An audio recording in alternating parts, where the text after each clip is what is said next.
नमस्ते और स्वागत है आपका द स्टोरीवर्स पर। यहाँ हम आपके लिए लाते हैं कहानियों का एक अनोखा सफर। शुरू करने से पहले एक छोटी सी जानकारी। इस चैनल पर सुनाई जाने वाली सभी कहानियां केवल मनोरंजन के लिए हैं।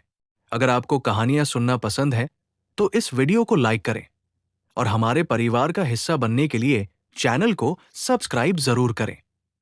इस उड़न तश्तरी को देखकर लक्ष्य के मन में थोड़ी सी भावना जागृत हुई। प्रमुख आधार शहरों के बीच मानव निर्मित विमानों का आवागमन आमतौर पर बंद था, लेकिन प्रौद्योगिकी में प्रतिदिन हो रही प्रगति के साथ अभी भी एक प्रकार का विमान था जो वहां से गुजर सकता था। ये उड़न तश्तरी। इस उड़न तश्तरी की गति मैक 10 थी, जो इसे आज दुनिया का सबसे तेज विमान बनाती है। हालांकि इसकी कीमत बहुत अधिक थी और यह मूल रूप से सीमित उत्पादन वाली वस्तु थी। पूरे आइस सिटी बेस्ट सिटी में इसकी संख्या बहुत कम थी और जिंगचिंग में भी केवल कुछ ही बची थी। इस प्रकार अधिकांश लोगों के लिए नेविगेशन की कमी अभी भी एक बड़ी समस्या बनी हुई थी। केवल ऐसे विमान से ही, जिसे उत्परिवर्तित पक्षी भी पकड़ नहीं सकते थे, 2 आधार शहरों के बीच की विशाल दूरी तय की जा सकती थी। जैसे ही हवा में मंडराती उड़न तश्तरी नीचे उतरने लगी, लोग दूर हट गए। उतरने के बाद उसका दरवाजा खुला और सबसे पहले एक लाल कालीन बिछाया गया। लाल कालीन जमीन पर कई बार लुढ़का और फिर रुक गया। तभी 2 लंबे लंबे मार्शल आर्टिस्ट बाहर निकले। दोनों ही 9वें स्तर के युद्ध सेनापति थे, बैंगनी लाल रंग के अलंकृत औपचारिक वस्त्र पहने हुए और चांदी सफेद रंग की लंबी तलवारें पकड़े हुए। वे द्वार के दोनों ओर ऐसे खड़े थे मानो वे सामान्य युग के सम्मान रक्षक हों। उनके पीछे पीछे लाल रंग की किपाओं पहने 6 खूबसूरत युवतियां उतरी। लंबी टांगों और गोरी त्वचा वाली हर युवती बेहद आकर्षक थी और लाल कालीन के दोनों ओर शालीनता से खड़ी थी। जब ये लोग अपनी अपनी जगह पर आ गए, तब अंतिम व्यक्ति प्रकट हुआ।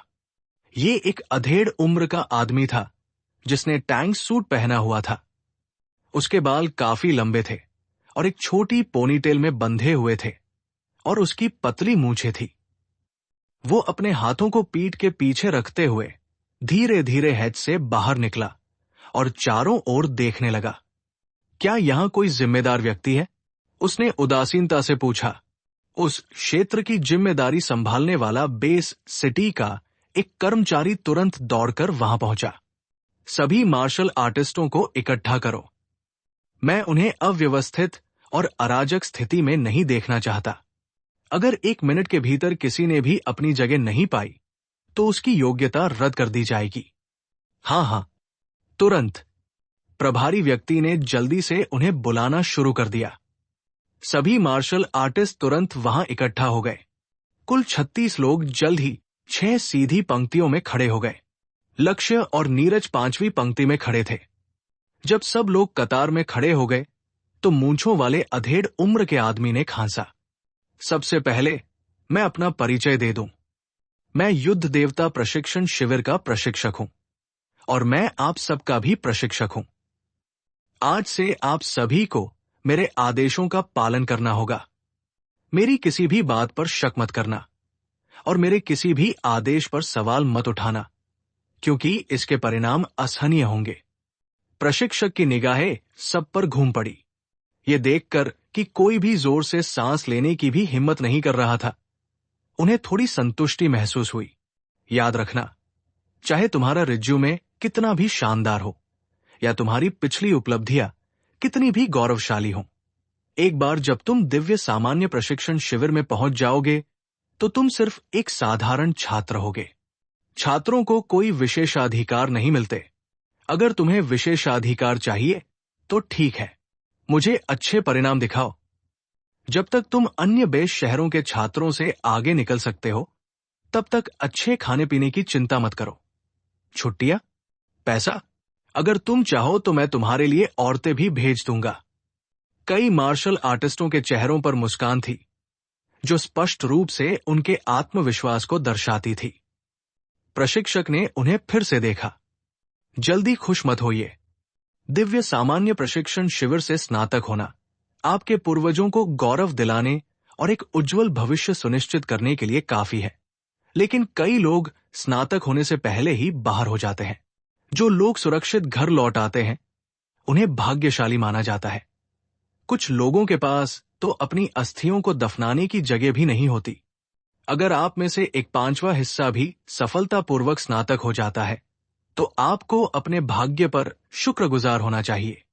इन शब्दों से कई मार्शल आर्टिस्टों के चेहरे के भाव थोड़े बदल गए, लेकिन वे जल्दी ही सामान्य हो गए। आखिरकार जो लोग दिव्य जनरल ट्रेनिंग कैंप में भाग ले सकते थे वे आत्मविश्वास से भरे हुए थे। मैं अब और कोई बकवास नहीं करूंगा। हम अब रवाना हो रहे हैं। मुझे विश्वास है कि आप सभी ने अपने परिवारों को अलविदा कह दिया होगा। मुझे उम्मीद है कि यह विदाई अंतिम नहीं होगी। बोलने के बाद प्रशिक्षक सबसे उड़न उड़न तश्तरी में सवार हुए। फिर सभी मार्शल आर्टिस्ट अपनी अपनी पंक्तियों के क्रम में उनके पीछे पीछे चले गए। लक्ष्य के उड़न तश्तरी में सवार होने के बाद उसने पाया कि उसका केंद्र वास्तव में एक बड़ा कमरा था। वहां स्वचालित रूप से समायोजित होने वाली कुर्सियों के गोलाकार समूह थे, जिन पर बैठना या लेटना काफी आरामदायक था। ये मार्शल आर्टिस्ट भी बहुत अनुशासित थे। उन्होंने जल्दी से अपनी सीटें ढूंढ ली और बैठ गए। प्रशिक्षक ने आईसीटी की तरफ से किसी से ज्यादा बातचीत नहीं की। सभी के जहाज पर सवार होते ही उन्होंने तुरंत हैच को बंद करने का आदेश दिया। उड़न तश्तरी की उड़ान अविश्वसनीय रूप से तेज थी। वो सीधे जमीन से ऊपर उठ गई। 100 मीटर की ऊंचाई पर पहुंचने के बाद उसने गति बढ़ाई और तुरंत गायब हो गई। शांत रहो, हम बादलों के ऊपर उड़ने वाले हैं। एक बार जब हम वहां पहुंच जाएंगे तो लगभग कोई भी उत्परिवर्तित पक्षी हमें खतरा नहीं पहुंचा सकता।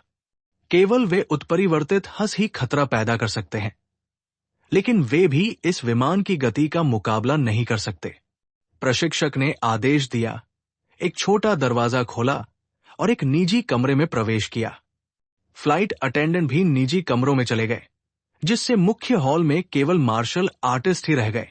जैसे जैसे विमान धीरे धीरे स्थिर होता गया, नीचे आइस सिटी बेस सिटी दिखना बंद हो गया। केबिन में मौजूद मार्शल आर्टिस्ट भी उत्साहित होने लगे। अरे, क्या तुमने सुना? इस बार दिव्य जनरल प्रशिक्षण शिविर में प्रतिभाशाली लोग शामिल हैं। देश भर के सभी प्रमुख केंद्रों से मार्शल आर्टिस्ट। मैंने सुना है कि इनकी रैंकिंग भी होती है। सच में? कोई रैंकिंग भी है? ये कैसे काम करती है? व्यक्तिगत और बेस सिटी दोनों तरह की रैंकिंग हमेशा से मौजूद रही है। इस बार प्रतिभागियों की संख्या अधिक है और व्यक्तिगत रैंकिंग में एक स्वर्गीय सीढ़ी, हेवनली लैडर, शामिल प्रतीत होती है। व्यक्तिगत अंक उस स्वर्गीय सीढ़ी पर प्रदर्शन के आधार पर निर्धारित होते हैं। हालांकि वहां रहे मार्शल आर्टिस्ट इस बारे में कुछ भी स्पष्ट नहीं बताते, लेकिन मुझे बेस सिटी रैंकिंग के बारे में थोड़ी जानकारी है। वक्ता उत्साहित हो गया और सबको समझाने लगा। वर्तमान में देश में 6 प्रमुख बेस सिटी हैं: Amravati base city, ice city base city, Tianfu base city, दक्षिणी बेस सिटी, मोदू बेस सिटी और उत्तर पश्चिम बेस सिटी। मैंने सुना है कि हाल के वर्षों में सर्वश्रेष्ठ प्रदर्शन करने वाली बेस सिटी के बीच जिंगचिंग और मोदू के बीच प्रतिस्पर्धा चल रही है। मैंने भी यही सुना है। दक्षिणी बेस सिटी भी बुरी नहीं है। उन्होंने एक बार पहला स्थान हासिल किया है। तियानफू बीच में है। हमारी आइस सिटी की हालत थोड़ी खराब है, जिसने कई बार 5वां स्थान प्राप्त किया है, लेकिन हाल ही में उत्तर पश्चिम बेस सिटी ने हमें पीछे छोड़ दिया है और हम लगातार 3 सत्रों से डिवाइन जनरल ट्रेनिंग कैंप में अंतिम स्थान पर है। नहीं, क्या हमारा बर्फीला शहर इतना बुरा है? कुछ मार्शल आर्टिस्टों ने अविश्वास से पूछा। तुम्हें जिद्दी नहीं होना चाहिए। जिंगचेंग को छोड़ दे तो ये केंद्र है, सबसे बड़ा आधार शहर है, जहां हर तरह के संसाधन लगाए जा रहे हैं। इसलिए स्वाभाविक रूप से यहां कई प्रतिभाशाली लोग हैं। उदाहरण के लिए मोदू को ही ले लीजिए, क्योंकि ये समुद्र के पास है। वहां के मार्शल आर्टिस्ट अक्सर समुद्री राक्षसों से लड़ते हैं। वहां का माहौल आइस सिटी से कहीं ज्यादा कठिन है। असली लड़ाई से ही नायक पैदा होते हैं। और वो जगह जिंगचेंग को चुनौती देने में सबसे ज्यादा सक्षम है। फिर दक्षिण की बात आती है। दक्षिणी आधार शहर भी समुद्र के निकट है और इसमें कई नदी नहरें हैं। वहां जनसंख्या घनत्व अधिक है। ईसा पूर्व के कई प्रमुख शहर वहां एकत्रित हुए थे। इसके अलावा दक्षिण पूर्व एशिया से कई अप्रवासी भी वहां हैं। इसलिए उनके पास प्रचुर संसाधन है और वे बेहद धनी हैं। उनकी शक्ति जिंगचेंग या मोदू से बहुत कम नहीं है। तियानफू और उत्तर पश्चिम के बारे में क्या?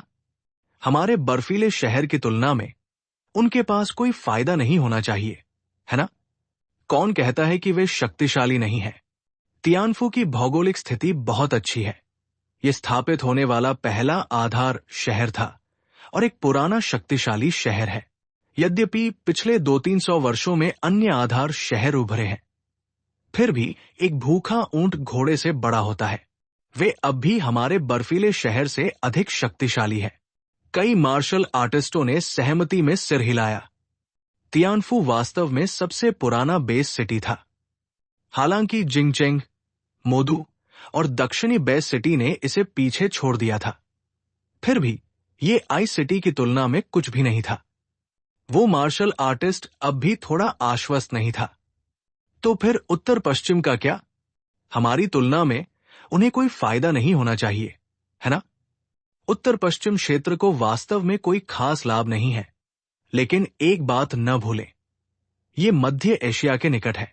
यूरोपीय संघ और रूस दोनों के वहां सैन्य अड्डे हैं। ये एकमात्र ऐसा स्थान है जहां हमारा हिमांशु अन्य देशों से सटा हुआ है और ये सबसे बड़ा सैन्य अड्डा है। ये केवल राक्षसों को रोकने के लिए नहीं, बल्कि लोगों को बचाने के लिए है। वहां एक सैन्य मार्शल आर्ट जिम है जो उत्तर पश्चिम के लोगों का सर्वोपरि आधार है। कहा जाता है कि हाल के वर्षों में वहां लगातार प्रतिभाशाली लोग प्रकट हो रहे हैं। सैन्य मार्शल आर्टिस्ट कोई खास चीज नहीं है, है ना? हमारे बेस सिटी में सैन्य मार्शल आर्टिस्ट काफी गरीब है। यहां असल में कोई प्रतिभाशाली नहीं है। ये हमारा आधार शहर है। हमारे यहां किसी बड़े राक्षस का आक्रमण नहीं होता और रूस को रोकने के लिए हमारे पास हेलोंगजियांग और उस्सुरी नदियों की प्राकृतिक बाधाएं हैं। इसलिए इसे सबसे सुरक्षित माना जाता है। उत्तर पश्चिम अलग है। वे अक्सर दूसरे देशों के लोगों से लड़ते हैं। एक युद्ध अनुभवी सेना स्वाभाविक रूप से ग्रीनहाउस में खिले फूलों से कहीं अधिक शक्तिशाली होती है। उत्तर पश्चिम सैन्य मार्शल आर्ट उत्तर पश्चिम की सबसे बड़ी शक्ति है, जो हमारे प्रचंड वायु अखाड़ा, महापवन अखाड़ा या ड्रैगन स्लेइंग से भी अधिक शक्तिशाली है। इसके अलावा उत्तर पश्चिम सैन्य मार्शल आर्ट के लोग असाधारण रूप से एकजुट हैं। उन्होंने पिछले 2 वर्षों से हमारे आइस सिटी आधार शहर को दबाए रखा है। मुझे लगता है कि तियानफू का चौथा स्थान भी खतरे में है। उत्तर पश्चिम के लिए शीर्ष 3 में जगह बनाना भी संभव है। अपनी शेखी बघारने वाली प्रस्तावना समाप्त करने के बाद उस मार्शल आर्टिस्ट का चेहरा बेहद गर्व से भरा हुआ लग रहा था। हालांकि बाकी मार्शल आर्टिस्ट थोड़े निराश थे। किसी ने कहा, तो क्या इस बार भी हमारे आइस सिटी की रैंकिंग बहुत खराब नहीं होगी? मैंने सुना है कि ये रैंकिंग संसाधनों के आवंटन, शक्ति वितरण आदि से संबंधित होती है। कुल मिलाकर रैंकिंग निश्चित रूप से खराब रहने वाली है। ये इस बात पर निर्भर करता है कि क्या कुछ प्रतिभाशाली लोग उभर कर सामने आ सकते हैं, अपना नाम बना सकते हैं और रैंकिंग में शीर्ष पर पहुंचकर हमारे लिए कुछ प्रतिष्ठा वापस ला सकते हैं। अगर आप इसे इस तरह से कहते हैं तो मुझे थोड़ी राहत मिलती है। हमारे साथ कई विशेषज्ञ हैं। उदाहरण के लिए दानिश। उनके होने से मुझे इस दिव्य सामान्य प्रशिक्षण शिविर पर पूरा भरोसा है।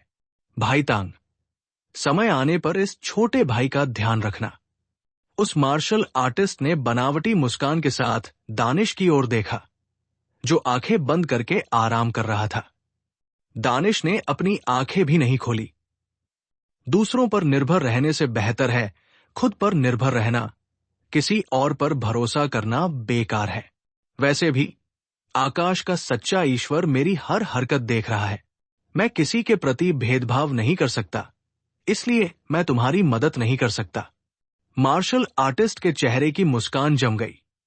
आसपास के लोगों की हल्की फुल्की हंसी ने उसे और भी शर्मिंदा कर दिया और वो लज्जित होकर वापस बैठ गया। नीरज ने लक्ष्य पर होंठ सिकोड़ते हुए कहा, यह दानिश वाकई में नाटक करना जानता है। मुझे लगता है कि मैं उसे दिन ब दिन और भी नापसंद करने लगा हूं। लक्ष्य ने दानिश की ओर भी एक नजर डाली। वो इस व्यक्ति के बारे में ज्यादा नहीं जानता था, लेकिन उसे यकीन था कि वे एक ही रास्ते पर नहीं चल रहे थे। दानिश के बोलने के बाद विमान के अंदर का माहौल थोड़ा शांत हो गया और कोई कुछ नहीं बोला। किंगफिंग पूरी यात्रा के दौरान बहुत चुप रहा, जबकि सिद्धार्थ जैन लक्ष्य से काफी दूर रहा और उनके बीच कोई बातचीत नहीं हुई। कुछ देर बाद छोटा सा दरवाजा खुला और प्रशिक्षक बाहर निकल आया। सब लोग तैयार हो जाओ, हम पहुंचने ही वाले हैं। वाह, आखिरकार मैं अमरावती बेस्ट सिटी देख सकता हूं। मैंने अपने पूरे जीवन में कभी आई सिटी नहीं छोड़ी। मुझे आश्चर्य है कि जिंगचिंग कितना समृद्ध होगा। प्रशिक्षक ने उस व्यक्ति की ओर देखा और ठंडे स्वर में कहा, तुम्हें किसने बताया कि हम बेस्ट सिटी जा रहे हैं? यह सुनकर सभी ने खिड़की से बाहर देखा। विमान पहले ही नीचे उतरना शुरू कर चुका था और उन सभी ने एक चौंकाने वाला और अद्भुत दृश्य देखा। ऊंचे ऊंचे पहाड़ों और खड़ी चोटियों के बीच उनकी नजर एक विशाल मैदान पर पड़ी। उन्हें और भी चौंका देने वाली बात यह थी कि वहां एक विशालकाय पेड़ था जो आकाश और पृथ्वी को जोड़ता था। बादलों को भेदता हुआ असीम रूप से फैला हुआ था। ये अविश्वसनीय रूप से, अकल्पनीय रूप से विशाल था। इस पेड़ को देखकर सब लोग दंग रह गए, यहां तक कि लक्ष्य को भी अभूतपूर्व सदमा लगा। स्टार फ्रूट का पेड़, लक्ष्य ने मन ही मन सोचा। इस समय भले ही उड़न तश्तरी नीचे उतर चुकी थी, फिर भी वो आकाश में कई हजार मीटर की ऊंचाई पर थी। फिर भी लोग देख सकते थे कि पेड़ लगभग उड़न तश्तरी के स्तर पर था। उनके बीच की दूरी के बावजूद वे पेड़ को पूरी तरह से नहीं देख पा रहे थे। ये पेड़ इतना विशाल था कि इसने पहाड़ों की चोटियों को भी ढक लिया था। सभी के हैरान चेहरों को देखकर प्रशिक्षक गुआन शान्यू ने गर्व से कहा, पहली बार देख रहे हैं ना? आप में से कुछ लोगों ने तारा फल के पेड़ के बारे में सुना होगा, लेकिन मुझे विश्वास है कि आप में से किसी ने भी इसे अपनी आंखों से नहीं देखा है। ये पेड़ लगभग 1000 साल पुराना है। इसके बीज पृथ्वी के नहीं हैं। ये लियोनिड उल्कापिंडों की बारिश के साथ पृथ्वी पर गिरे थे। तब से ही इसने जड़ पकड़ी और अंकुरित होता रहा। हर साल 3 से 5 मीटर बढ़ता गया और आज इस अवस्था में पहुंच गया है। तो क्या इसका मतलब ये नहीं है कि ये लगभग 4000 मीटर ऊंचा है? मैंने तो सिर्फ स्वर्गीय सीढ़ी के बारे में सुना है, इस पेड़ के बारे में कभी नहीं। इसे तारा फल का पेड़ क्यों कहते हैं? एक मार्शल आर्टिस्ट ने पूछा। ये दिव्य सामान्य प्रशिक्षण शिविर का रहस्य है। हमारे पहुंचने पर आप सभी को एक गोपनीयता समझौते पर हस्ताक्षर करने होंगे। आपको दिव्य सामान्य प्रशिक्षण शिविर के विशिष्ट विवरणों को, विशेष रूप से तारा फल के वृक्ष से संबंधित जानकारी को लीक करने की अनुमति नहीं है। ये हमारे हिमांशु का एक अनमोल खजाना है। गुआन शान्यू ने आगे कहा, इसे तारा फल वृक्ष क्यों कहा जाता है? इसका कारण यह है कि इस वृक्ष के फल तारों की तरह चमकदार होते हैं और इनकी कई किस्में होती है। ये मार्शल आर्टिस्टों को अनेक लाभ प्रदान करते हैं। आप धीरे धीरे इसके बारे में विस्तार से जान लेंगे। जैसे ही तश्तरी नीचे उतरी, मार्शल आर्टिस्टों ने अपना ध्यान तारा फल के पेड़ पर केंद्रित किया। एक मार्शल आर्टिस्ट ने फिर पूछा, लेकिन मुझे कोई फल क्यों नहीं दिख रहा है? आप इन्हें बाहर से नहीं देख सकते। सारे फल पेड़ के अंदर उगते हैं और बाहरी हिस्सा अनगिनत पत्तियों से ढका होता है। ये पत्तियां न केवल बेहद घनी होती है, बल्कि अत्यधिक संक्षारक भी होती है। न तो विमान और न ही पक्षी इनके बीच से गुजर सकते हैं। इसलिए अगर आप स्टार फ्रूट ढूंढना चाहते हैं तो एकमात्र तरीका पेड़ पर चढ़ना है। जैसा कि उम्मीद थी, लोगों ने फलदार पेड़ से काफी दूर उड़ती हुई तश्तरी देखी, लेकिन कोई भी उसके पास जाने की हिम्मत नहीं कर रहा था। चारों ओर फैली हरियाली पन्ना हरे रंग की थी, जिसने आकाश और सूर्य को ढक लिया था। वे पेड़ की ऊपरी शाखाओं का अंत नहीं देख पा रहे थे और उन्हें इस बात का जरा भी अंदाजा नहीं था कि ये फलदार पेड़ कितना विशाल था। ये सचमुच पृथ्वी की प्रजाति का नहीं लग रहा था। तो फिर उस स्वर्गीय सीढ़ी का क्या? उस स्वर्गीय सीढ़ी का क्या रहस्य है? स्वर्गीय सीढ़ी वास्तव में तारा फल के पेड़ के मुख्य तने से तराशी गई है, जो उसके चारों ओर सर्पिलाकार रूप में ऊपर की ओर जाती है। पेड़ के आधार से तने के मध्य तक के इस मार्ग को स्वर्गीय सीढ़ी कहा जाता है। जब समय आएगा तो स्वर्गीय सीढ़ी पर चढ़ने में आपका प्रदर्शन ही आपका व्यक्तिगत स्कोर होगा। जब ग्वान शान्यू समझा रही थी, तभी उड़न तश्तरी नीचे उतरी और अंततः जमीन पर जा गिरी। ठीक है, हम दिव्य जनरल प्रशिक्षण शिविर में पहुंच गए हैं।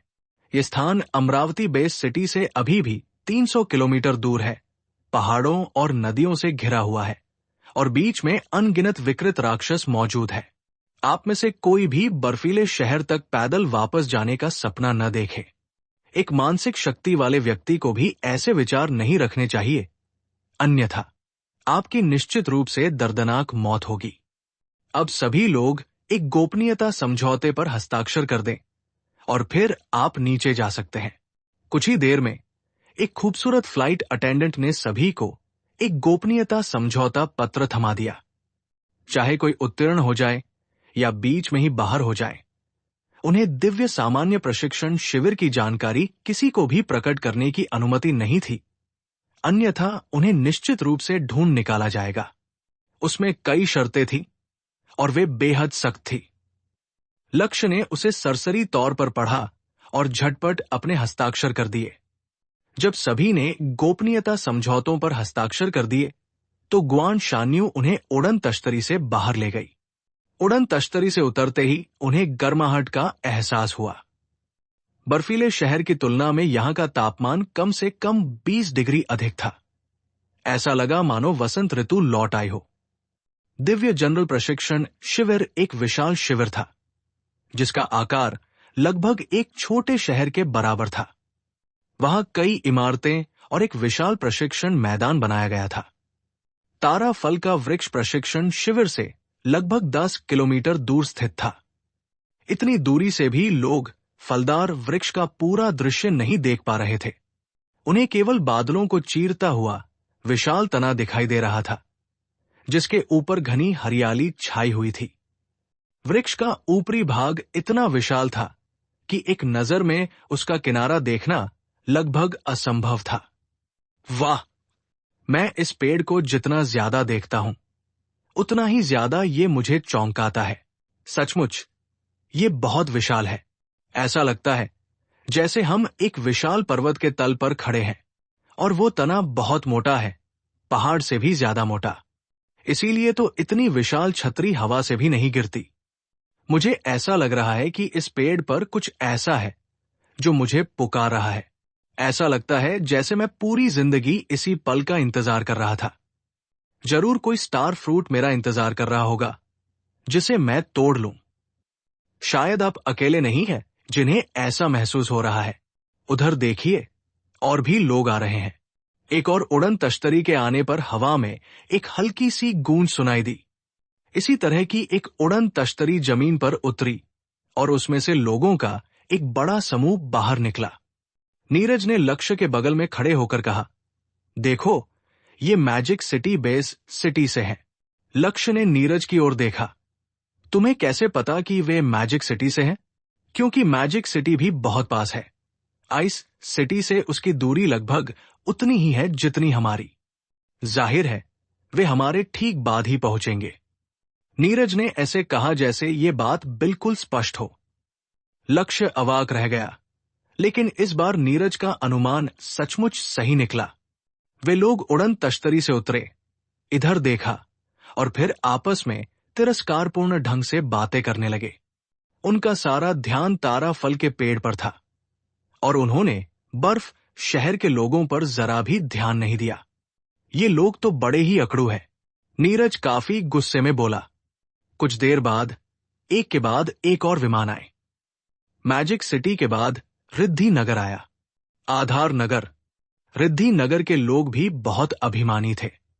सबसे प्रतिष्ठित आधार नगर होने के नाते यद्यपि रिद्धि नगर का पतन शुरू हो गया था, फिर भी वहां के मार्शल आर्टिस्टों में अभी भी गर्व की भावना थी। रिद्धि नगर के बाद दक्षिणी आधार शहर के लोग वहां पहुंचे। पहुंचते ही उन्होंने मैजिक सिटी समूह के साथ घूरने की प्रतियोगिता शुरू कर दी और दोनों में से कोई भी पक्ष दूसरे से विशेष रूप से प्रभावित नहीं हुआ। दक्षिण के बाद उत्तर पश्चिम के बेस सिटी से भी लोग आ गए। अन्य बेस शहरों के विपरीत, जहां मार्शल आर्टिस्ट बहुत ही अनौपचारिक रूप से कपड़े पहने हुए थे, उत्तर पश्चिम बेस शहर के सभी लोग सैन्य वर्दी पहने हुए, व्यवस्थित पंक्तियों में मार्च करते हुए सैन्य हत्या के इरादे का भाव लिए हुए थे। हालांकि मैजिक सिटी, रिद्धिनगर और दक्षिणी बेस शहरों के लोग भी उत्तर पश्चिम समूह को बहुत महत्व नहीं देते थे, लेकिन उन्हें यह स्वीकार करना पड़ा कि समग्र आभा के मामले में उत्तर पश्चिम समूह को स्पष्ट बढ़त हासिल थी। इसके विपरीत आइस सिटी बेस सिटी के मार्शल आर्टिस्टों की टीम सबसे कम ध्यान आकर्षित करने वाली थी। पांचों प्रमुख आधार शहरों के लोगों के एकत्रित होने के बाद अमरावती आधार शहर के मार्शल आर्टिस्ट, जिन्हें सबसे पहले पहुंचना चाहिए था, अंततः देर से पहुंचे। अमरावती बेस सिटी से आने वाली उड़न तश्तरी अन्य बेस शहरों की उड़न तश्तरियों की तुलना में बड़ी प्रतीत होती थी और उससे उतरने वाले मार्शल आर्टिस्टों की संख्या भी अधिक थी। दरअसल प्रत्येक बेस सिटी से मार्शल आर्टिस्टों की संख्या एक समान नहीं थी। डिवाइन जनरल ट्रेनिंग कैंप द्वारा प्रत्येक बेस सिटी को दिए गए कोटे अलग अलग थे। आइस सिटी बेस सिटी सबसे निचले पायदान पर होने के कारण चयनित मार्शल आर्टिस्टों का उसका कोटा कम था। केवल कुछ दर्जन लोग ही थे, जबकि शीर्ष स्थान पर रही अमरावती बेस सिटी में से अधिक मार्शल आर्टिस्ट थे। जिंगचिंग समूह के आगमन के साथ ही अंततः सभी मार्शल आर्टिस्ट उपस्थित हो गए। आइस सिटी की ओर से गुआन शान्यू नेतृत्व कर रहे थे। उन्होंने मार्शल आर्टिस्टों को रैंकों में व्यवस्थित किया और ऐसा करते हुए कहा, मुख्य प्रशिक्षक अभी थोड़ी देर में यहां आ रहे हैं।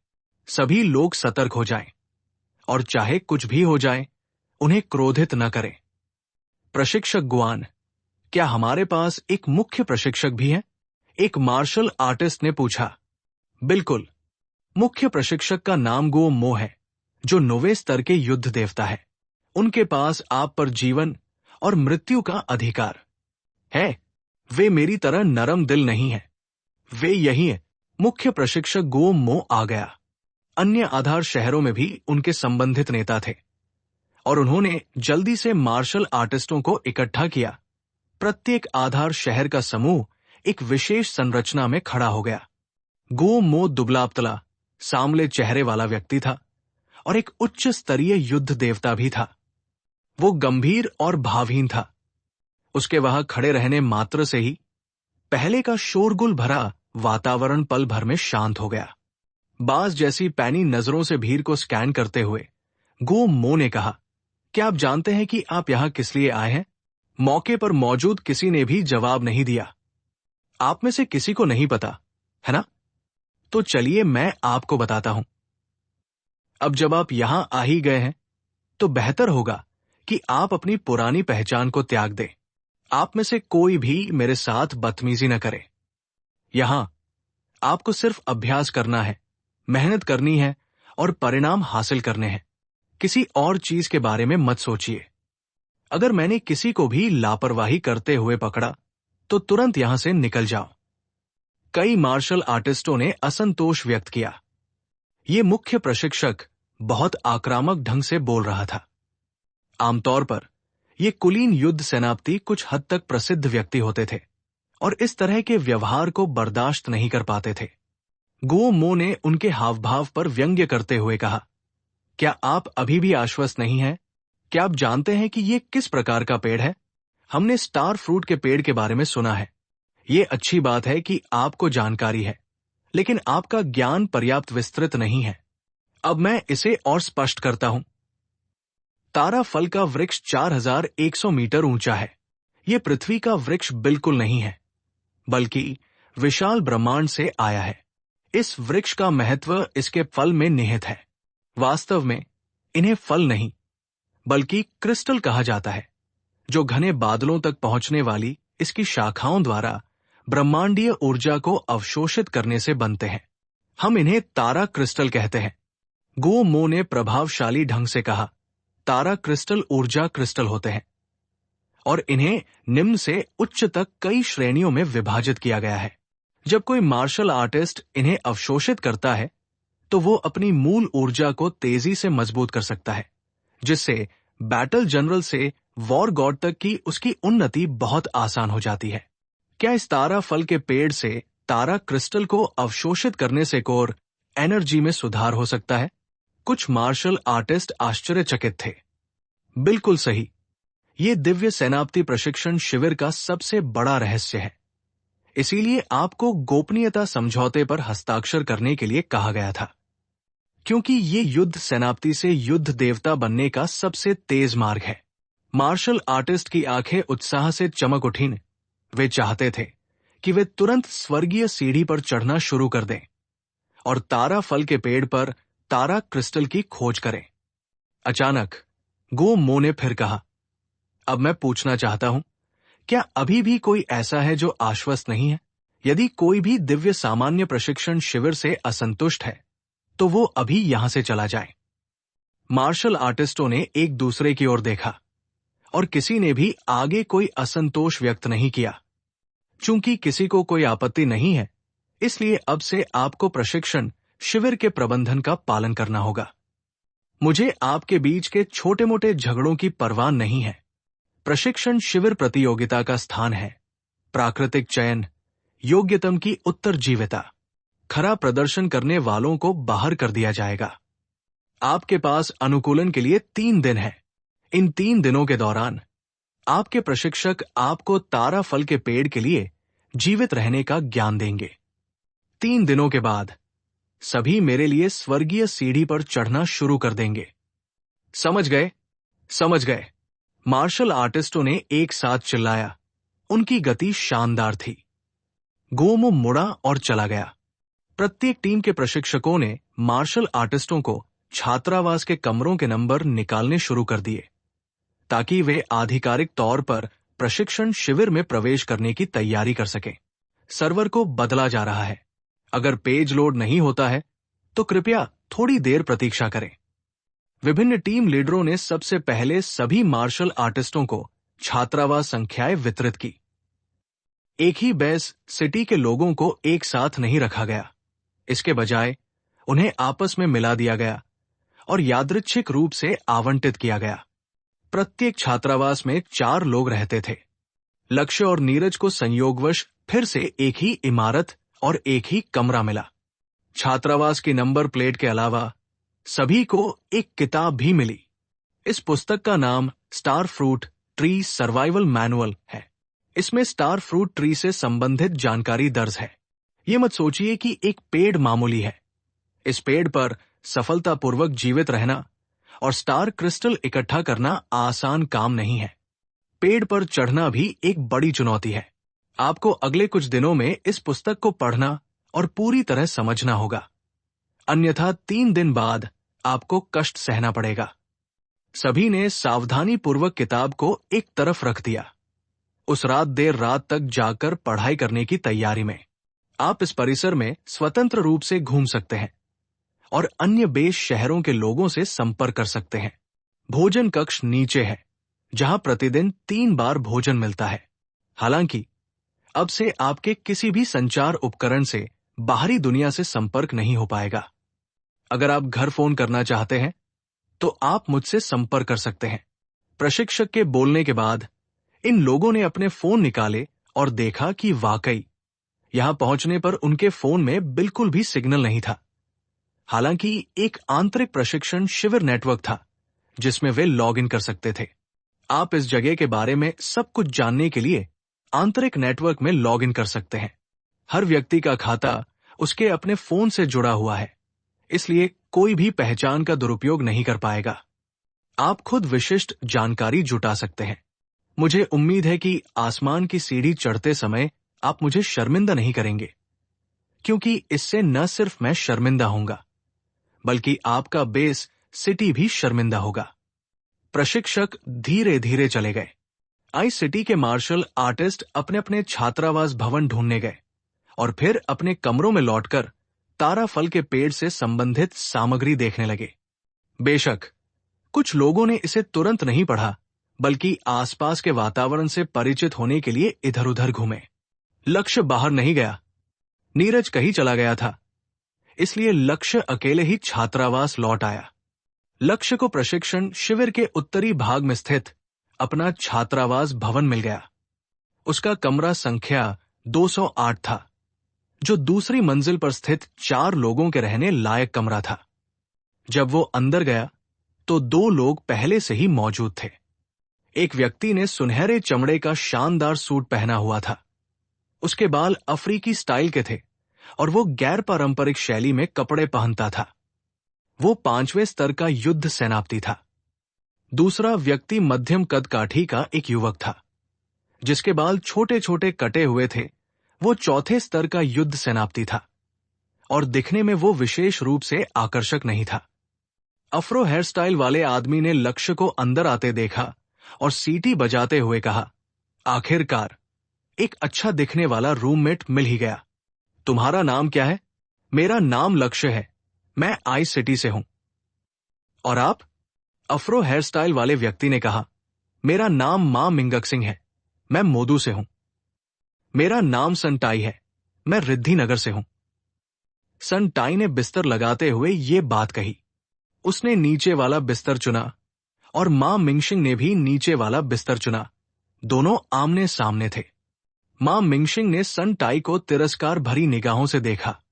अरे, क्या तुम नीचे वाला बिस्तर नहीं चुन सकते? अगर मुझे हर बार आंखें खोलते ही तुम्हारा चेहरा देखना पड़े तो शायद मैं खाना भी नहीं खा पाऊंगी। संटाई ने मां मिंगक सिंह की ओर देखा। उसके चेहरे पर थोड़ी सी नाराजगी थी। तो फिर तुम मुझे कहाँ जाने के लिए कह रहे हो? ऊपर वाली चारपाई पर जाओ, मेरे ऊपर, ताकि मुझे तुम्हें देखना न पड़े। संटाई अनिच्छुक थी, लेकिन मां मिंगशिंग ने तुरंत मुट्ठी भींच ली। क्या तुम असंतुष्ट हो?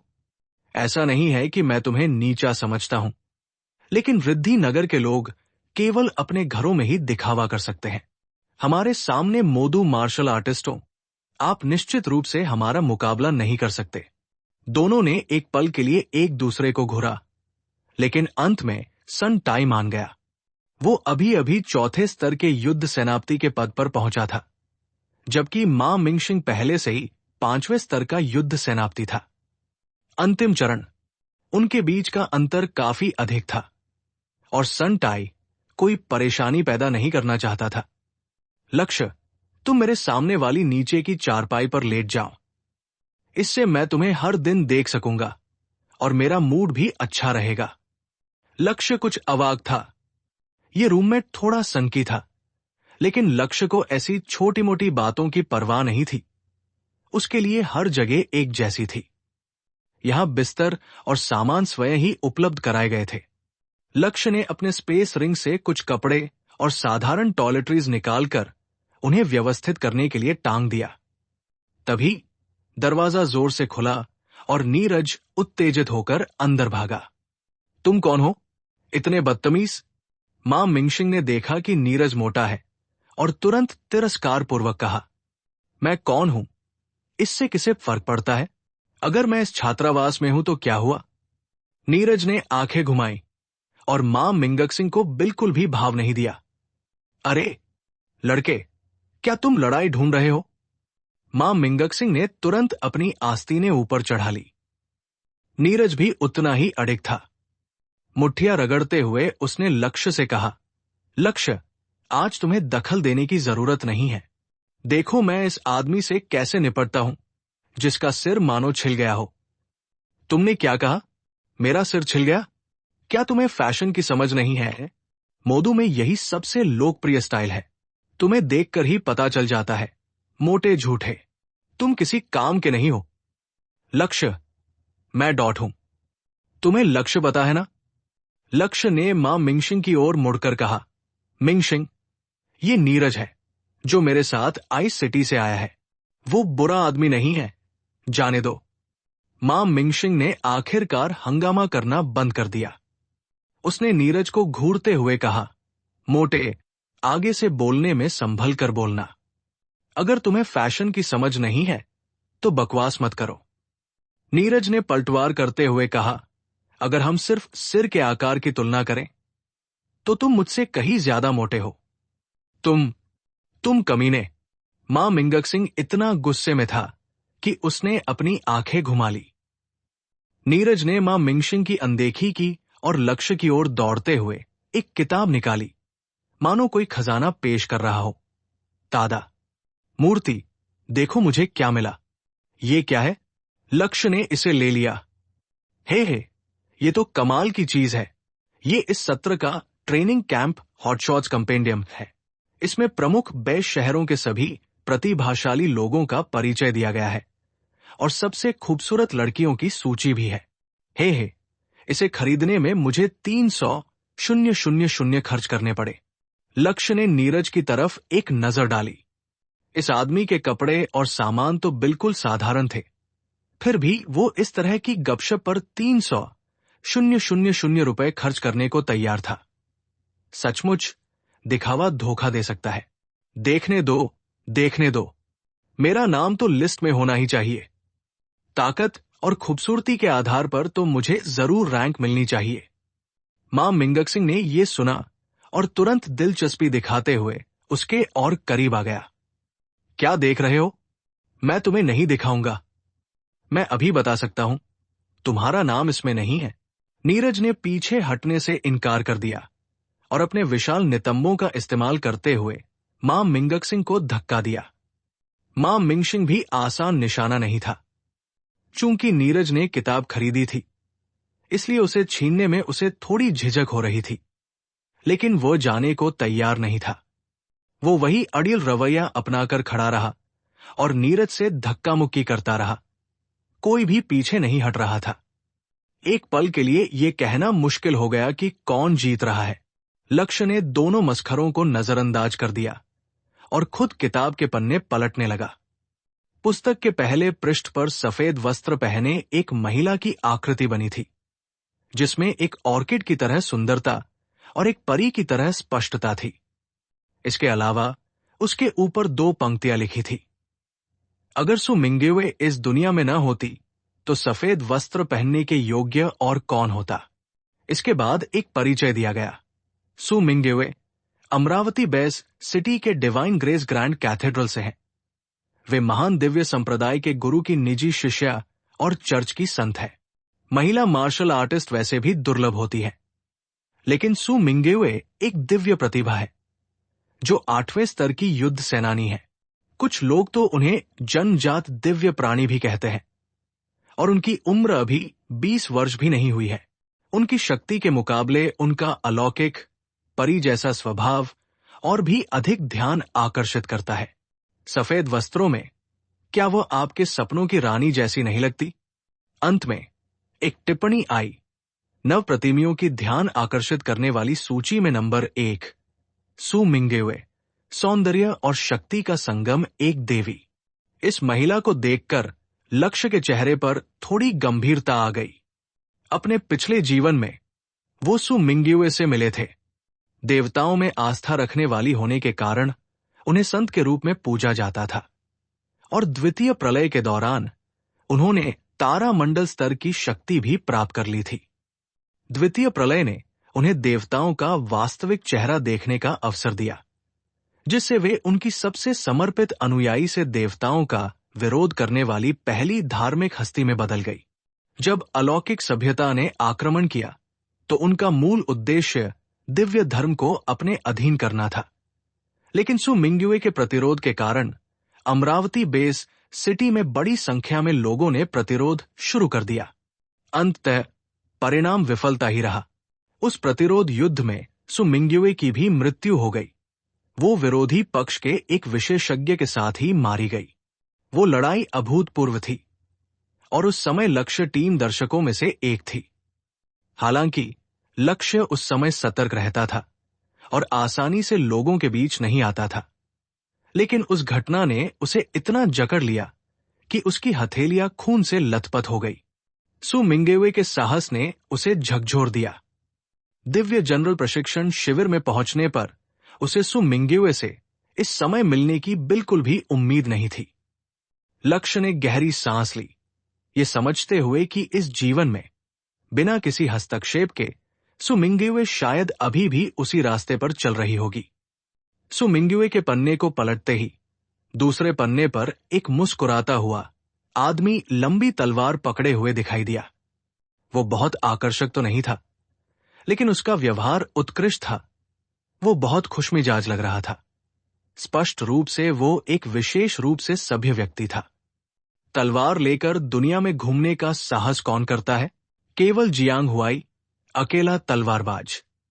टिप्पणी: मोदू बेस सिटी के अकेले तलवारबाज जियांग हुआई नवे स्तर के युद्ध सेनापति और मानसिक शक्ति के धनी हैं। उनकी शक्ति अद्वितीय है। उन्होंने एक बार अकेले ही एरैंग के राक्षस जानवर को मार गिराया था, जिससे युद्ध सेनापति स्तर पर एक चमत्कार हुआ था।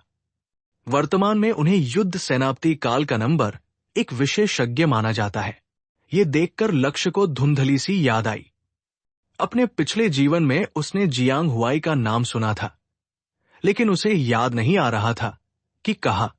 तर्कसंगत रूप से जो व्यक्ति युद्ध सेनापति के पद पर रहते हुए अकेले ही एरैंग के उत्परिवर्तित राक्षस को मार सकता था, वो निश्चित रूप से प्रतिभाशालियों में भी विलक्षण था। लक्ष्य को अभी भी याद था कि कैसे बाई मोहित और अन्य युद्ध देवताओं को इटावाहा काउंटी में एरैंग के उत्परिवर्तित राक्षस विशाल हथेली वाले मानव भालू ने बुरी तरह से दौड़ाया था। लेकिन उस प्रतिभाशाली व्यक्ति की उसे इतनी यादें क्यों नहीं थी? क्या वो शायद गिर गया था? लक्ष्य ने सोचा। तीसरे पृष्ठ पर काले कवच में एक भयंकर और शक्तिशाली व्यक्ति का चित्र था। जब तक उत्तर पश्चिम का चांगिंग यहां है, कोई भी विदेशी शत्रु सीमा दर्रे को पार नहीं कर पाएगा। टिप्पणी: ली चांगिंग उत्तर पश्चिम सैन्य मार्शल आर्ट्स हॉल के प्रथम युद्ध सेनापति, नवे स्तर के युद्ध सेनापति हैं। उनके पास जन्मजात दिव्य शक्ति है और वे अपने हथियार के रूप में एक लंबे भाले का उपयोग करते हैं। वे लगातार यूरोपीय संघ और रूस के मार्शल आर्टिस्टों से लड़ते हैं और बाहरी क्षेत्रों में उनकी प्रसिद्धि उत्तर पश्चिम बेस सिटी से भी कहीं अधिक है। युद्ध सेनापति रैंक में उन्हें युद्ध देवता के रूप में जाना जाता है। वे इस स्काई लैडर प्रतियोगिता में शीर्ष 3 में जगह बनाने के प्रबल दावेदार हैं। लक्ष्य को यह व्यक्ति याद था, उत्तर पश्चिमी क्षेत्र का एक अत्यंत शक्तिशाली मार्शल आर्टिस्ट। हालांकि लक्ष्य अपने पिछले जीवन में कभी उत्तर पश्चिमी क्षेत्र में नहीं गया था, इसलिए उसे वहां की विशिष्ट जानकारी स्पष्ट नहीं थी। चौथे पृष्ठ पर अमरावती बेस सिटी से एक और मार्शल आर्टिस्ट झो जियांगबई का नाम था, जो 9वें स्तर का युद्ध सेनापति था। लक्ष्य के बारे में केवल एक अस्पष्ट धारणा थी, लेकिन परिचय से पता चलता था कि उसकी शक्ति बहुत अधिक थी। जब लक्ष्य ने 5वां पृष्ठ खोला तो एक बेहद खूबसूरत व्यक्ति दिव्य अधिकारी का वस्त्र पहने हुए प्रकट हुआ। समुद्र तट के उस पार रहने वाला अजनबी जेड के समान है। 10 मील की वसंत की हवा भी तुम्हारे जितनी अच्छी नहीं है। तांग यू के बाद कई और लोग थे। लक्ष्य को उनमें से कुछ के बारे में थोड़ी बहुत जानकारी थी, जबकि अन्य को वो बिल्कुल नहीं जानता था। उनमें से लक्ष्य को पता था कि दक्षिणी बेस सिटी के मार्शल आर्टिस्ट सोंग तियानमिंग और तियानफू बेस सिटी के हुआंग यिंगली अपने पिछले जीवन में काफी प्रसिद्ध थे। उन्नत स्तर के सरदारों ने कुल 10 लोगों को शामिल किया, जो सभी शीर्ष स्तर के कुशल योद्धा थे। इसके अतिरिक्त मध्यवर्ती और बुनियादी स्तर के सरदारों ने भी 10-10 लोगों को सूचीबद्ध किया। क्योंकि कथित तौर पर हेवनली लैडर परीक्षा को 3 समूहों में विभाजित किया गया था, उन्नत, मध्यवर्ती और बुनियादी, इसलिए संपादक ने व्यापक शोध किया।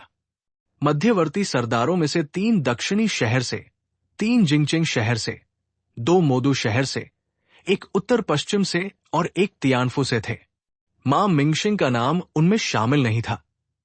बुनियादी सरदारों की बात करें तो उनका नेता मोदू बेस सिटी का तृतीय स्तर का सरदार यिनची था। वो जन्मजात दिव्य शक्ति से संपन्न एक आध्यात्मिक गुरु था। कहा जाता था कि उसके पास असाधारण शक्ति थी और उसने कई बार उन्नत सरदारों को मार गिराया था। इसके अतिरिक्त उत्तर पश्चिम बेस सिटी के सुई चांगलोंग दूसरे स्थान पर थे। कहा जाता था कि उत्तर पश्चिम सेना उन्हें भावी उत्तराधिकारी के रूप में तैयार कर रही थी और उनकी शक्ति असाधारण थी। लक्ष्य ने पन्ने के बिल्कुल अंत तक पलटा, लेकिन फिर भी उसे बुनियादी सरदारों की सूची में अपना नाम नहीं मिला। यह सामान्य था, क्योंकि लक्ष्य को सरदार का दर्जा केवल 4 या 5 दिन पहले ही मिला था और संपादक को शायद अभी तक उसकी स्थिति के बारे में जानकारी नहीं थी। लक्ष्य ने मां मिंगशिंग और झांग यू की ओर देखा, जो अभी भी एक दूसरे को शरारती अंदाज में धक्का दे रहे थे, और कहा, ठीक है, तुम दोनों धक्का देना बंद करो। मां मिंगशिंग का नाम किताब में नहीं है। मां मिंगशिंग दंग रह गई। क्या? मेरा नाम इसमें नहीं है? धिक्कार है। क्या इस किताब को संपादित करने वाला पागल हो गया है? मेरी ताकत और खूबसूरती को देखते हुए मेरा नाम तो सूची में होना ही चाहिए था। मैं इसे स्वीकार नहीं कर सकती। झांग यू ने मुंह फुलाते हुए कहा, इसमें मना करने वाली क्या बात है? मेरी पसंदीदा कलाकार लक्ष्य का नाम तो लिस्ट में है ही नहीं, तो शिकायत करने वाले कौन होते हैं? ये सच है, हालांकि लक्ष्य की ताकत उतनी प्रभावशाली नहीं है, लेकिन वो दिखने में मेरे बराबर है, इसलिए उसे सूची में होना चाहिए, मां मिंगक्सिंग ने कहा, जो स्पष्ट रूप से अच्छे दिखने का प्रशंसक था। कुछ देर सोचने के बाद मां मिंगशिंग अपने बिस्तर पर लौट आया। तो हमारे बेस शहर का जियांग हुआई जरूर सूची में होगा। उसकी बराबरी करने वाला शायद ही कोई हो। वो निश्चित रूप से नंबर 1 होगा। छोड़ो भी, नंबर 1 तो जिंगचिंग बेस सिटीक्सु मिंग्युए नाम की लड़की है। उफ, वो कितनी खूबसूरत है। मैंने जितनी भी औरतें देखी हैं, उनमें से सिर्फ हमारी बिंगचिंग की अंकिता राव ही उसकी बराबरी कर सकती है। झांग युए को याद नहीं था कि उसने अंकिता राव को कहाँ देखा था, लेकिन उसकी खूबसूरती उसे याद थी। मां मिंगशिंग ने भी सिर हिलाया। सु मिंग्युए में वाकई काबिलियत है। ये लड़की न सिर्फ खूबसूरत है, बल्कि बेहद ताकतवर भी है। जब हम आए थे, तब हमने हवाई जहाज में इस बारे में बात की थी, और जियांग हुआई ने भी कहा था कि उसे भरोसा नहीं है कि वो सु मिंग्युए को हरा पाएगा। कुछ देर सोचने के बाद उसने कहा, और उत्तर पश्चिम से ली चांगिंग। ये भी काफी निर्दयी है और बॉस जियांग हुआई का मुकाबला कर सकती है। इसके अलावा जिंगचिंग से झो जियांगबेई भी काफी ताकतवर है। ओह हाँ, लगता है तुम्हारे बिंगचिंग से भी कोई है जो काफी ताकतवर और दिखने में सुंदर है। उसका नाम क्या था? यू कुछ। क्या तुम उसे जानते हो? मैं जानती हूं, तांग यू, है ना? महान दिव्य संप्रदाय का शिष्य, एक घमंडी आदमी, झांग यू ने व्यंग्य करते हुए कहा। मां मिंगशिंग आराम से अपने बिस्तर पर लेटा हुआ था। अगर मेरा नाम सूची में नहीं है तो कोई बात नहीं। ये गपशप वाली खबरें कोई मायने नहीं रखती। अगर मैं स्वर्ग की सीढ़ी प्रतियोगिता में ऊंचा स्थान हासिल कर लूं, तो बस इतना ही काफी है। यहां आने का अंतिम लक्ष्य सिर्फ तारामी फल वृक्ष पर चढ़ना तो नहीं है ना? तब उन लोगों को मेरी ताकत का पता चलेगा।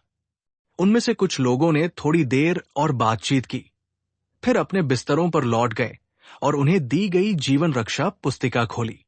अपने पिछले जीवन में लक्ष्य ने दिव्य सेनापति प्रशिक्षण शिविर में स्थित तारामय आकाश फल वृक्ष के बारे में सुना था, लेकिन उसे इसे देखने का कभी मौका नहीं मिला, क्योंकि दूसरी प्रलय के बाद उस वृक्ष पर एक अलौकिक सभ्यता का कब्जा हो गया था और मनुष्यों को अब उसके पास जाने की अनुमति नहीं थी। लगभग उसी समय तारों भरे आकाश के फल के पेड़ के बारे में किंवदंतियां फैलने लगी। तारामय आकाश फल वृक्ष पर स्वयं फल नहीं लगते थे, बल्कि फूल खिलते थे।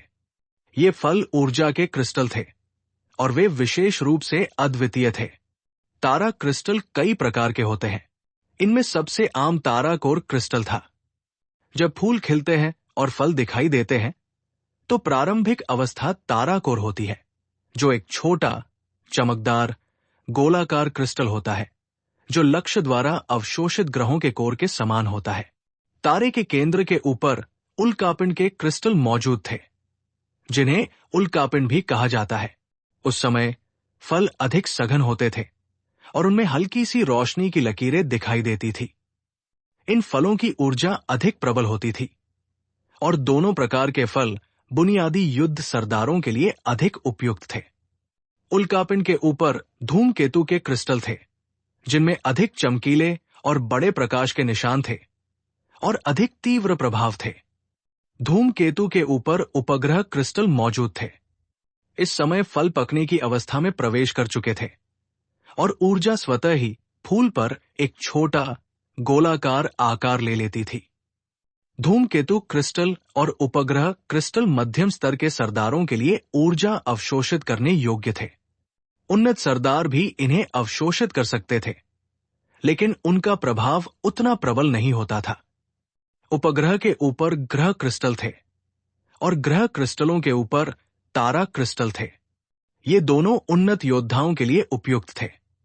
ऐसा कहा जाता था कि यदि कोई 9वें स्तर का योद्धा लगातार 10 तारा क्रिस्टलों को अवशोषित कर ले, तो वो सीधे युद्ध देवता के स्तर तक पहुंच सकता है।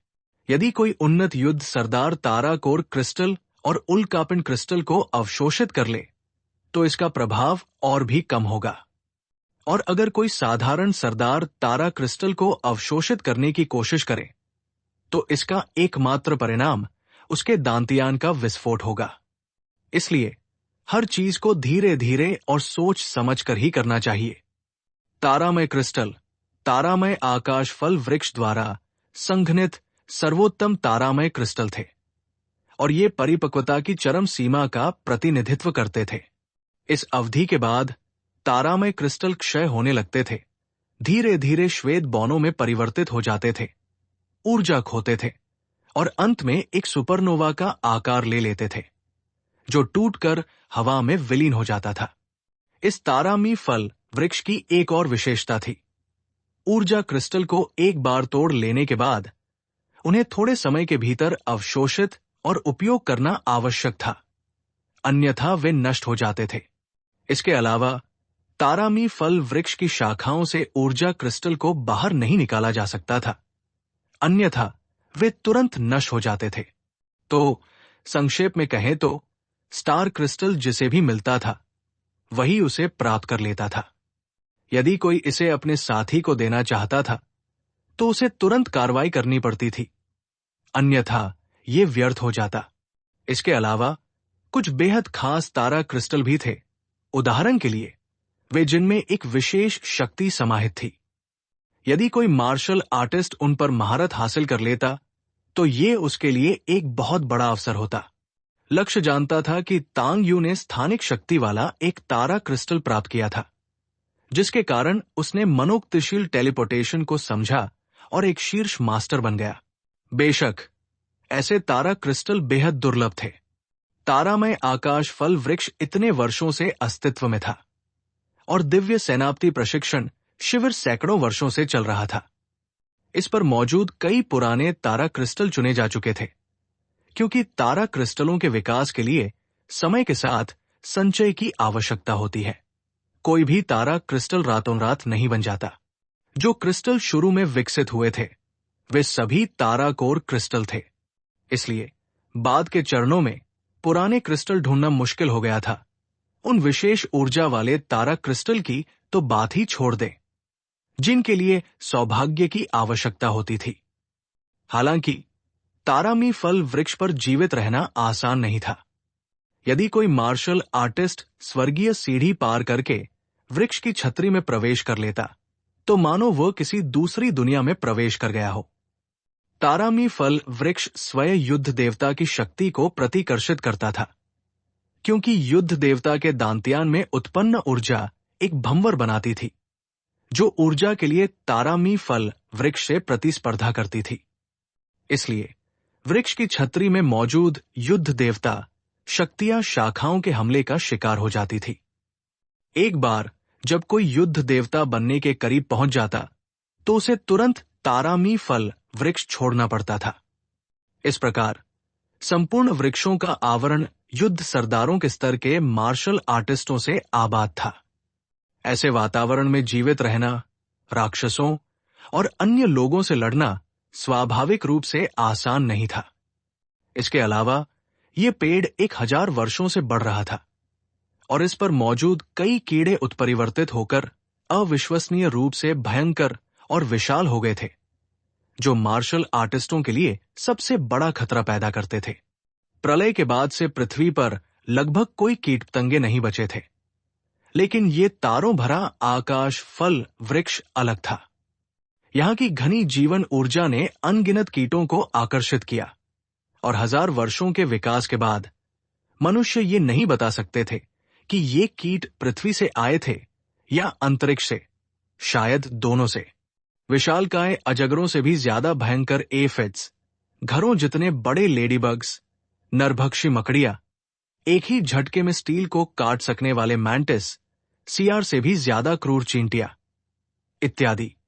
ये चीजें मार्शल आर्टिस्टों के लिए एक बहुत बड़ा खतरा थी। इस जीवन रक्षक पुस्तिका में कीड़ों के प्रकार, विशेषताओं और कमजोरियों का विस्तार से वर्णन किया गया था और लक्ष्य ने इसे बहुत ध्यान से पढ़ा। पुनर्जन्म होने मात्र से ये नहीं कहा जा सकता था कि वो सब कुछ जानता था। उसे केवल कुछ प्रमुख घटनाएं और महत्वपूर्ण बातें ही याद थी। वो इन सब बातों के बारे में सब कुछ नहीं जान सकता था, इसलिए उसे भी सीखना पड़ा। बाकी लोग भी किताब पढ़ने में मग्न थे। सन टाई कम बोलती थी और मां मिंगशिंग और झांग यू भी असामान्य रूप से शांत थे। समय जल्दी बीत गया और जल्द ही रात हो गई। लक्ष्य अपने बिस्तर पर पालथी मारकर बैठ गया। उसने अपनी स्थानिक अंगूठी से धातु का आभासी हेलमेट निकाला और अंकिता राव द्वारा दी गई चिप को हटा दिया। चिप लगाने और हेलमेट पहनने के बाद लक्ष्य ने मानसिक बल प्रभाव विधि सीखना शुरू किया। मानसिक बल प्रभाव विधि एक ऐसी कला थी जिसमें मानसिक बल का संचार किया जाता था, जिससे वो बाहर की ओर प्रक्षेपित होकर मानव मस्तिष्क पर प्रभाव डालता था। इसकी प्रयोग विधि अत्यंत जटिल थी और इसे सीखना आसान नहीं था। लक्ष्य की वर्तमान प्रतिभा के बावजूद उसे इसकी बुनियादी समझ प्राप्त करने में ही पूरी रात लग गई। अगले 2 दिनों तक लक्ष्य मुश्किल से ही अपने कमरे से बाहर निकला और घर के अंदर ही इस मानसिक शक्ति प्रभाव विधि का अभ्यास करता रहा। झांग यू, मां मिंगशिंग और अन्य लोग लक्ष्य के बाहर न जाने के बारे में कुछ नहीं कर सकते थे। वैसे भी वे कहीं नजर नहीं आ रहे थे, क्योंकि वे सभी खेलने के लिए बाहर चले गए थे। दरअसल इन 2 दिनों में अधिकतर मार्शल आर्टिस्ट शायद ही कभी घर के अंदर रहें। दिव्य सेनापति प्रशिक्षण शिविर मित्र बनाने का भी एक बेहतरीन अवसर था। इस बैच के स्नातक होने के बाद वे सभी युद्ध देवता बनेंगे और निस्संदेह अपने अपने नगरों के प्रमुख युद्ध देवता होंगे। जितने अधिक मित्र होंगे उतने ही अधिक अवसर मिलेंगे और ऐसे समय में कुछ ही लोग शांत रहकर मार्शल आर्ट का अभ्यास कर पाते थे। यहां तक कि सन टाई, जो उसी छात्रावास में रहती थी, दूसरे दिन की शुरुआत में कहीं नजर नहीं आई। 2 लगातार दिन बीत गए। प्रशिक्षण शिविर में पहुंचने के बाद तीसरे दिन की रात के उत्तरार्ध में ही लक्ष्य ने मानसिक बल प्रभाव विधि में सही मायने में महारत हासिल की। वाह, ये साधना विधि वाकई सरल नहीं है। इसे सीखने से मुझे अपनी मानसिक शक्ति के उपयोग को निखारने में भी मदद मिली है। ये मानसिक प्रभाव निराकार, रंगहीन, ध्वनिहीन है और सीधे मस्तिष्क पर कार्य करता है। कमजोर मानसिक शक्ति वाला कोई भी व्यक्ति सीधे ही चित हो जाएगा। यदि मेरे साथ शक्ति में बहुत अधिक अंतर हो तो एक ही प्रहार में उन्हें मूर्ख बनाना भी संभव है। हालांकि इस साधना पद्धति में एक खामी भी है, ये उल्टा पड़ सकती है। मानसिक शक्ति एक दोधारी तलवार है। प्रतिद्वंद्वी पर हमला करते समय स्वयं भी उत्तेजना प्राप्त होती है। यदि प्रतिद्वंद्वी की मानसिक शक्ति बहुत मजबूत है तो ये चाल उतनी प्रभावी नहीं होगी और इससे स्वयं का मस्तिष्क भी उत्तेजित हो सकता है। मेरी मानसिक शक्ति अब मध्य स्वर्ण स्तर पर स्थिर हो गई है और मेरे मन में व्याप्त मानसिक शक्ति की स्वर्णिम आभा लगभग आधी हो चुकी है। सरदार स्तर के व्यक्तियों में मेरी मानसिक शक्ति को पार करने वाले बहुत कम ही होंगे। भोर होते ही छात्रावास भवन में चहल पहल बढ़ गई। मार्शल आर्टिस्ट एक एक करके उठे। नाश्ते के बाद टीम लीडर उन्हें आगे ले जाने के लिए आया और वे सब मिलकर तारामय आकाश फल वृक्ष की ओर चल पड़े। आज की ये कहानी सुनने के लिए आपका बहुत बहुत धन्यवाद। मुझे उम्मीद है कि आपको ये पसंद आई होगी। अगर ये कहानी आपके दिल को छू गई तो इसे अपने दोस्तों के साथ शेयर करना न भूलें। कमेंट में बताएं कि आपको सबसे अच्छा हिस्सा कौन सा लगा। ऐसी ही और दिलचस्प कहानियों के साथ मिलते हैं अगली वीडियो में। तब तक के लिए सुनते रहिए द स्टोरीवर्स।